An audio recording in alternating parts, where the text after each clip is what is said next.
I lost 3 chickens in one day and decided to change my entire chicken keeping strategies. Hi, I'm Cindy from Part-Time Permies, and if you're new, welcome.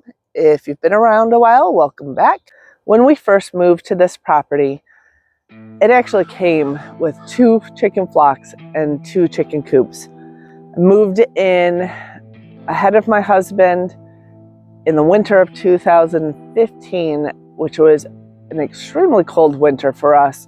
We were negative 15 degrees and had about 2 feet of snow on the ground. And I knew nothing about keeping chickens, other than they needed food, water, and I thought they needed heat as well. These coops that you see behind me were here on property when I moved, and they weren't really set up extremely well. They didn't have enough ventilation. The runs weren't covered, so the snow would just fall into their outdoor areas. And the previous owners used heat lamps to keep their chickens warm. The main struggles that first winter was some of the chickens did have frostbite, and I was constantly fighting frozen waters. But I will say I didn't actually lose any chickens that winter. Now that is until the first summer.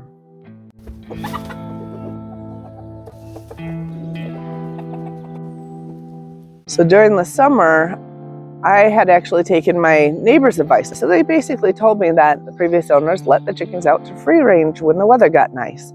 So I decided to go ahead and do that, to let them out, to have greens and bugs and be able to forage wherever they wanted.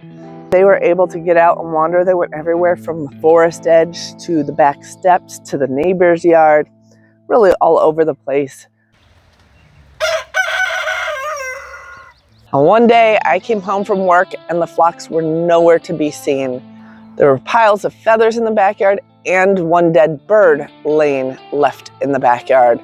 Now slowly, as I was calling my chickens, they started coming out from their hiding places in the forest. They were hiding in the pine trees. They were hiding under bushes, anywhere they could find.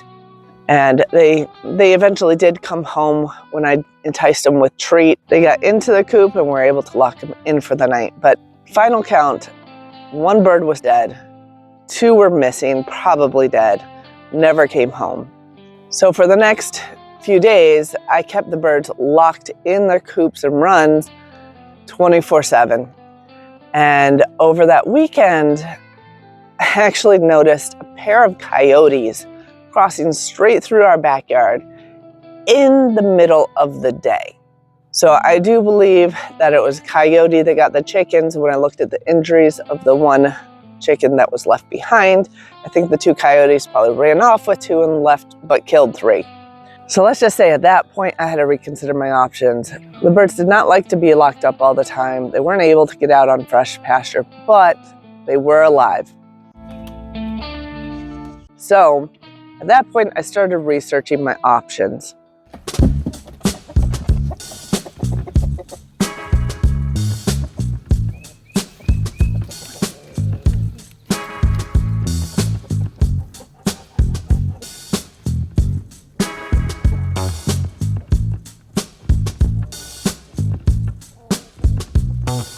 After reading a lot about different ways to keep chickens in the winter, live and safe and warm, and in the summer so they can get out on pasture, I came up with a conclusion. I actually needed 2 coops per flock. What we did was we adjusted the coops on hand to be the winter coops. And we added more ventilation, we added deep bedding, we added flat roofs so they could sit and huddle together but also keep their feathers over their toes. I also discarded the heat lamps because I know people who have lost the entire flock and coop to fire due to the heat lamps.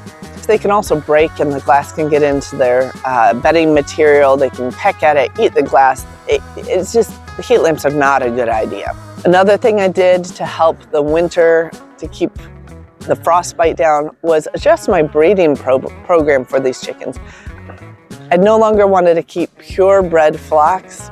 I let them crossbreed, and I chose for smaller comb chickens because the larger comb chickens tend to get more frostbite in the winter. And what I decided to do for summer coops was to set up 2 chicken tractor systems so that I can rotate them on pasture 3 seasons of the year. One of my coop ideas actually came from Justin Rhodes, where he set up a highly ventilated coop system that the bottom of it was made strictly from 1-inch hardware cloth, so the poop dropped through. It fertilized the pasture while they moved from site to site. The airflow helps in the summertime so the coop doesn't overheat at all. We did take that concept for the smaller coop as well, although we upcycled a window well to make that coop. The other thing I decided to use were electric poultry nets so that we can keep the chickens safe from the large ground predators, and to raise guard geese to protect our flocks from aerial predators and some of the smaller predators that might still slip through. And again, the guard geese idea was actually taken from Justin Rhodes as well, although I approached things a little differently. I didn't buy goslings, I bought goose eggs and had our silky hens raise our geese, which was pretty hilarious, but I'll link that video at the end. So now we have 2 flocks, each with their own guard goose, each with 2 chicken coops to use through the seasons. Now, there's actually been quite a few advantages to these systems.